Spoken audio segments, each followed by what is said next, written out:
Good morning. ನಿದ್ದೆ ಚೆನ್ನಾಗಾಯ್ತಾ? ಹಾಂ, ಏನ್ ವಿಶೇಷ ಇವತ್ತಿನ ಪೇಪರಲ್ಲಿ? ಅದೇ ನಿನ್ನೆ ಟಿವಿಲಿ ಫೋನಲ್ಲಿ ಬಂದಿದ್ದು ಅದೇ. ನೀವು ಒಂದೇ ನ್ಯೂಸ್ ಪೇಪರ್ ತರಿಸಿದ್ರೆ ಸಾಕಲ್ವಾ?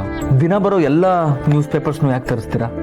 ಸಂಜೀವ್, ನಾವು ನ್ಯೂಸ್ ಪೇಪರ್ಸ್ ತರಿಸೋದು ನ್ಯೂಸ್ ಓದಕ್ಕಲ್ಲ, ಟೆಂಡರ್ ಅನೌನ್ಸ್ಮೆಂಟ್ಸ್ ಬಗ್ಗೆ ತಿಳ್ಕೊಳಕ್ಕೆ. ಓ,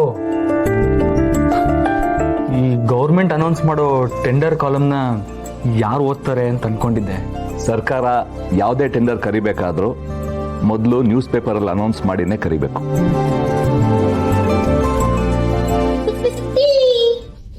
ಥ್ಯಾಂಕ್ ಯು. ಅಣ್ಣ, ನಂಗೊಂದು ಇಂಪಾರ್ಟೆಂಟ್ ಮೀಟಿಂಗ್ ಇದೆ, ನಾನು ಹೊರಟಿದ್ದೀನಿ. ನೀ ಎಷ್ಟೊತ್ತಿಗೆ ಬರ್ತೀಯಾ? ನಾನು ನಿನ್ನೆನೆ ಫಿಕ್ಸ್ ಆಗಿತ್ತಲ್ಲ ಅಣ್ಣ, ಮರ್ತೋಯ್ತಾ?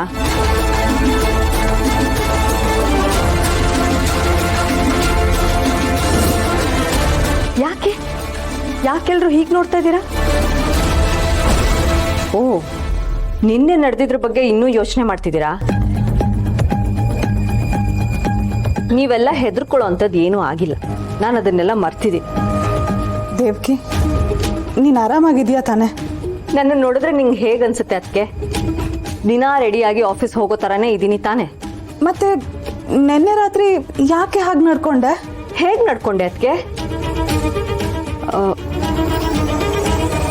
ಅಯ್ಯೋ, ನನಗೆ ಆಫೀಸಿಗೆ ಲೇಟ್ ಆಗ್ತಿದೆ, ನಾನು ಅರ್ಜೆಂಟಾಗಿ ಹೊರಡಬೇಕು. ಅಣ್ಣ, ನಾನು ಹೊರಟಿರ್ತೀನಿ. ಓಕೆ, ನೀನು ಬಾ. ಶ್ಯೂರ್ ದೇವ್. ಅತ್ತೆ, ನೀವೀಗಲೇ ಹೊರಟ್ರಾ? ನಾನು ಸಂಜೀವ್ ಅವ್ರಿಂದ ಸ್ವಲ್ಪ ಹೊತ್ತಲ್ಲಿ ಊರಿಗೆ ಹೊರಡ್ತಿದ್ವಿ.